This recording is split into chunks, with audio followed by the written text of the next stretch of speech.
The Baby Girl Princess by Petsissy Missikins, copyright 2026. Part 3. Princess Annabelle was a towering figure in the nursery, a 16-year-old girl in spirit though masked in the body of a young man. Her hands, though large and calloused from a life of archery and training, moved with a delicate, fumbling grace. She loved the feel of soft fabrics against her skin velvet, silk, and lawn cloth. She spent her days in the royal garden, chasing butterflies with a clumsy, heavy-footed gait, her face lighting up with a gummy, joyous smile whenever she caught a daisy or a dandelion. When the court was summoned to see the princess, the silence in the great hall was heavy. The staff, the dukes, and the visiting dignitaries stared in utter bewilderment. There sat the teenage boy they knew as the heir, dressed in the voluminous, lace-adorned regalia of a royal toddler, nestled in the arms of the queen, sucking on a gold-rimmed pacifier, her eyes wide and curious as she tracked the movement of a moth near the ceiling. "My subjects," King Ronan announced, his voice steady despite the murmurs rippling through the crowd. "You have known Prince Aaron as a warrior in training, but the soul is a complex tapestry. Our daughter, Princess Annabelle, has come to us. She requires our protection, our patience, and, above all, our love. She is the heart of this house, and we ask that you treat her with the tenderness that she deserves." Initially, the whispers were cruel. People spoke of madness, of spells, and of the tragedy of a lost heir. They expected the princess to be hidden away in a tower, a source of royal shame. "Look at her," one of the generals had whispered early on, his face twisted in disdain. "A disgrace to the crown." But the queen remained steadfast. She taught the staff how to dress Annabelle, how to braid her hair, and how to treat her with the gentleness a one-year-old required. Slowly, the atmosphere within the castle changed. But the reality of Annabelle proved difficult to dismiss. She was not a burden. She was a presence of startling innocence. On sunny afternoons, the queen would bring Annabelle into the royal gardens. She would sit in a sprawling, cushioned carriage, reaching out with calloused hands still those of a teenager to touch the petals of the roses, cooing at the bees with a delight that was entirely contagious. The turning point came during the Great Drought. The kingdom was suffering.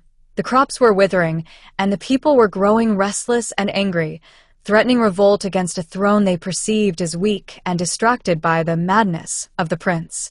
On a sweltering afternoon, Annabelle wandered out of the castle walls and into the town square. She was dressed in a pristine white frock with pink frills, carrying a stuffed rabbit. The townspeople fell silent, their hands resting on their sword hilts. She didn't notice the tension.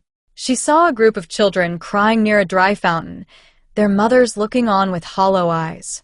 Annabelle waddled over to them, her gait awkward.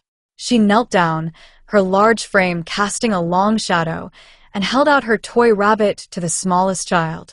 She cooed, a sound of pure, unadulterated comfort, and patted the child's hair with her large, gentle hand. The child, initially frightened, looked into Annabelle's eyes. There was no guile there, no malice, and certainly no pride. Just the simple, profound love of a one-year-old. The child smiled. The mother, seeing the mad princess offering her only comfort to a peasant, felt her heart soften. News traveled quickly. The people began to see that Princess Annabelle was not a mockery of royalty, but a mirror reflecting the innocence they had all lost in the pursuit of power. When she walked through the streets, the guards no longer looked down. They stood at attention, not out of fear, but out of a protective reverence. She became a fixture of the kingdom. She was the one who, when the negotiations with the neighboring warring territories reached a stalemate, wandered into the tent of the enemy general. She had simply wanted to look at the colorful medals on his chest. Startled by the sight of this innocent soul, the general had forgotten his grievance, distracted by her infectious, bubbling laughter. The treaty was signed not with threats, but with a momentary lapse in the seriousness of war. As the months turned into years, the shock faded, replaced by a strange, protective devotion. The people of the kingdom began to see that the royal family had not lost a son. They had gained a spirit of absolute purity. When the kingdom suffered a blight or a harsh winter, the sight of the king and queen walking through the streets with Princess Annabelle in her carriage, waving her hands at the townspeople and babbling in her sweet, high-pitched melody became a source of national comfort. She was the kingdom's living reminder that strength did not always mean iron and blood.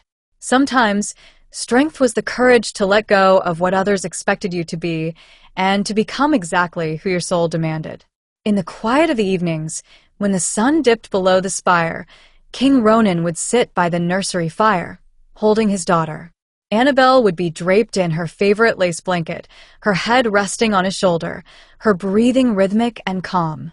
The rune stone remained locked away, its horrors silenced by the gentle, babbling laughter of a girl who had finally found her home.